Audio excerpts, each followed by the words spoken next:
In this video, I want to talk briefly about the history of American K-12 schools. So I'm going to go pretty fast, I'm going to speak in a lot of generalities. If people want specifics, I have a reference list at the end of kind of how I prepared these talks. So I'm going to break it up into three rough phases of development. First is the colonial and early American schools, second is the common school era, and third is the consolidation era. And really the story goes essentially from less standardized to more standardized. In the early American Republic and even before, it was really left to the colonies or the states to figure out education, and most of them just kind of deferred it to the districts and the townships. So really people were kind of on their own and thinking about how they wanted to educate kids. Next is the common school era. This is where reformers like Horace Mann and Henry Barnard started developing what we would now call public schools, but we were then calling common schools, because we wanted kids to go in common to the same schools. These were small, attendance was not compulsory, it generally wasn't fully tax supported. By the consolidation era, we see more compulsory schools. We see schools becoming tax supported, and we see these common schools expanding out and becoming larger and more people using them.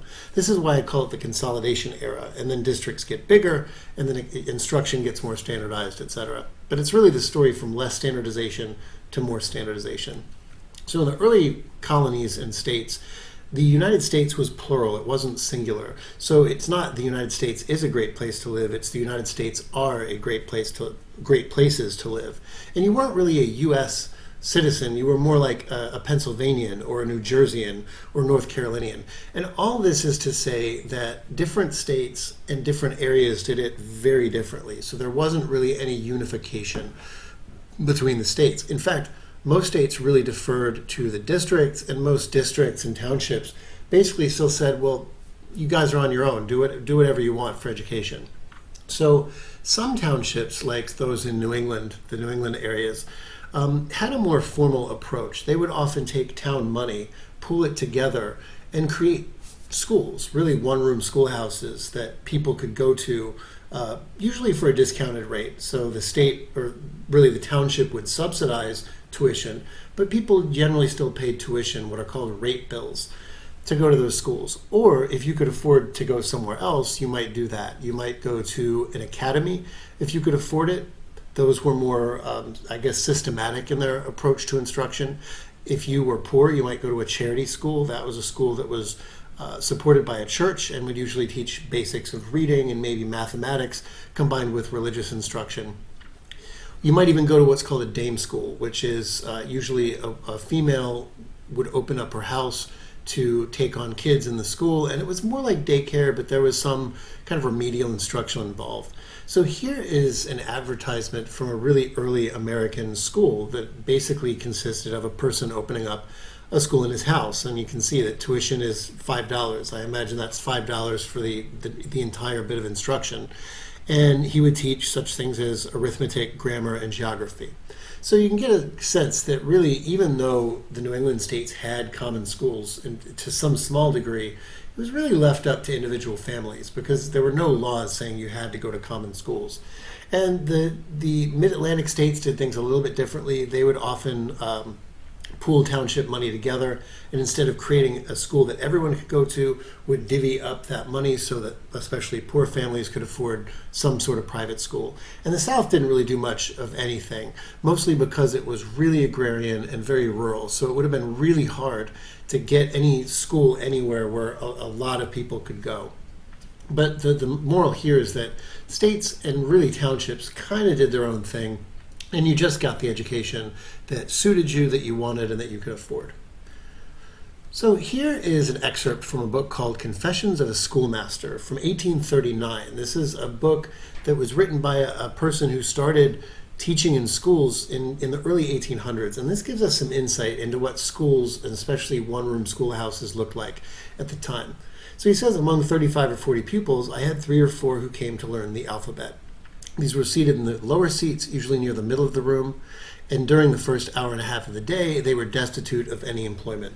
So what do we gather from this quote? Well, first of all, we gather that different kids kind of showed up on a different day, and this teacher only had 35 or 40 pupils on a given day. Remember, education was not compulsory in the early 1800s, so it was not at all uncommon for some people to show up one day, not to show up the next day, show up for 3 days in a row, and then not show up for 2 days after that. Really, the teacher got to school and didn't really know what kids were going to be there that day. And there were some books in the school, and the teacher would instruct you based on where he thought you were, and in some senses based on what you came to school thinking that you needed, or really that your family thought you needed. The other thing that we get from this is that really there was a mixed age group of students. There was no such thing as grade levels. But what most teachers did to kind of put similar students together is they would put maybe the best students in the front of the room, the younger students maybe in the back of the room who needed more remedial instruction, and kind of divide the room that way. That way he could instruct groups of students at a time. But even here you can see the dilemma is you're teaching all of the students of very mixed ability at one time. So anything you're teaching, some people might need and other people kind of have to tune out. It's a really hard job for a teacher, which is why starting with the Common School era, there was an attempt to try to standardize a little bit of the education. So let's go there.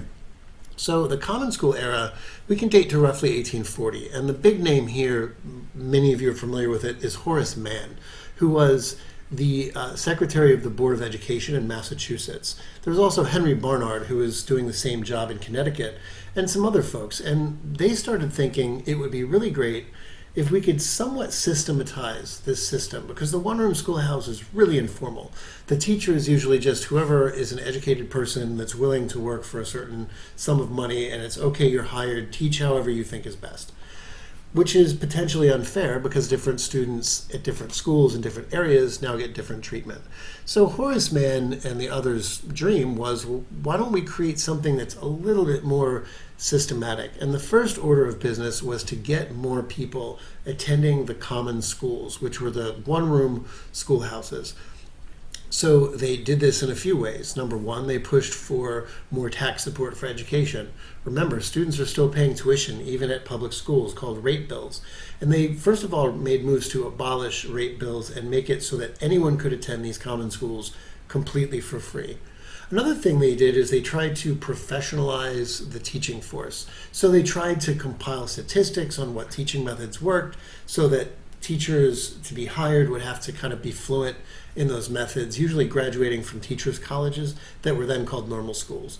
Another thing they try to do, especially now that more students are attending these schools, is try to make them, instead of one room, like this picture indicates, try to make them multiple room so that it's at least possible to teach some people in one room, maybe the students who need lower reading instruction, versus other students in another room who might need higher reading instruction.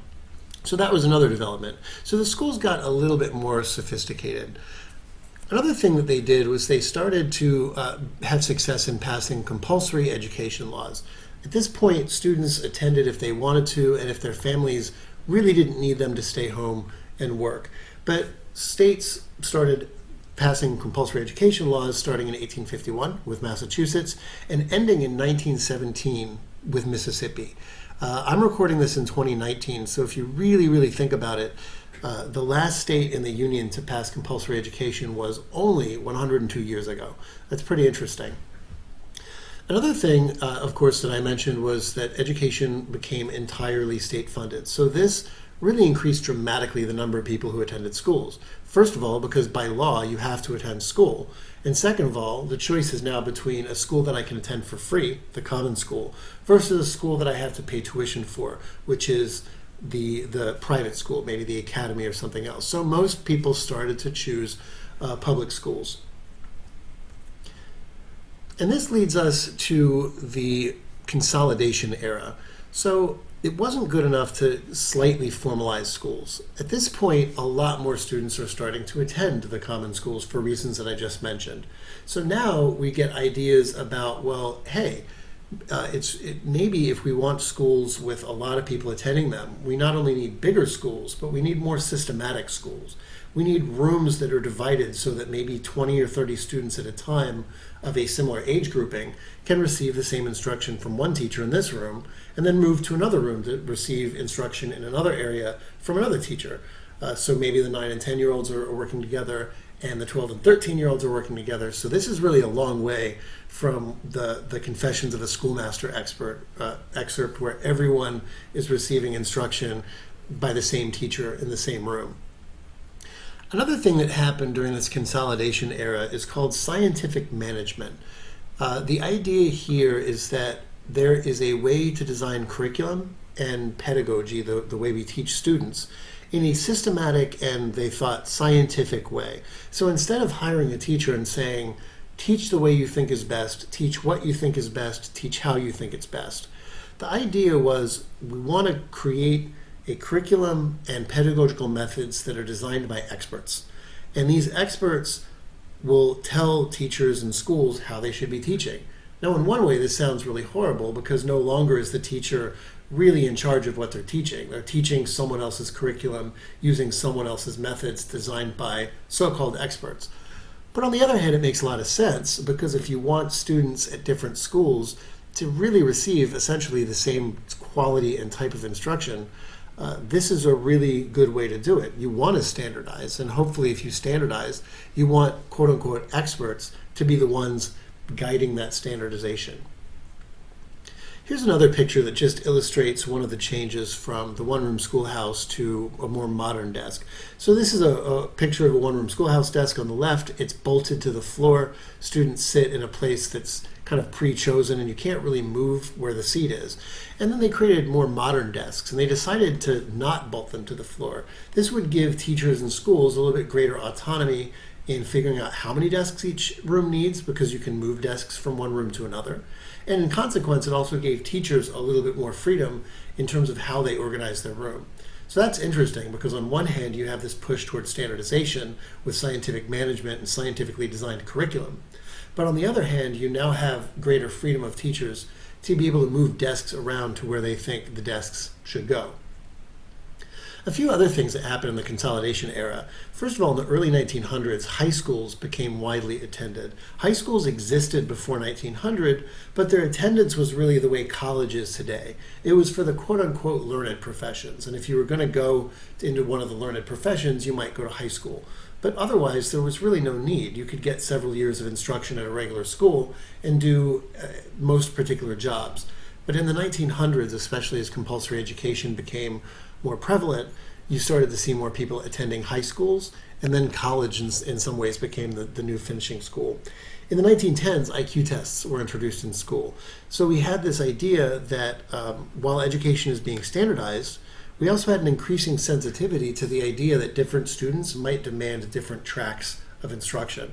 So there may be students on the lower end of the educational spectrum who might require an education that's catered to a lower level, whereas students on an upper level, we might call them honors or gifted, today might require a different kind of education. And IQ tests were starting to be used to help sort students into those groups. Also, middle schools became a thing. We finally realized, discovered, or invented, depending on your perspective, the idea of adolescence. It's not quite childhood, it's not quite adulthood.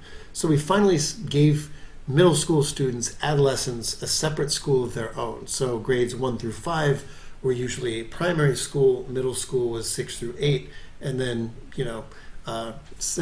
9 through 12 would be high school.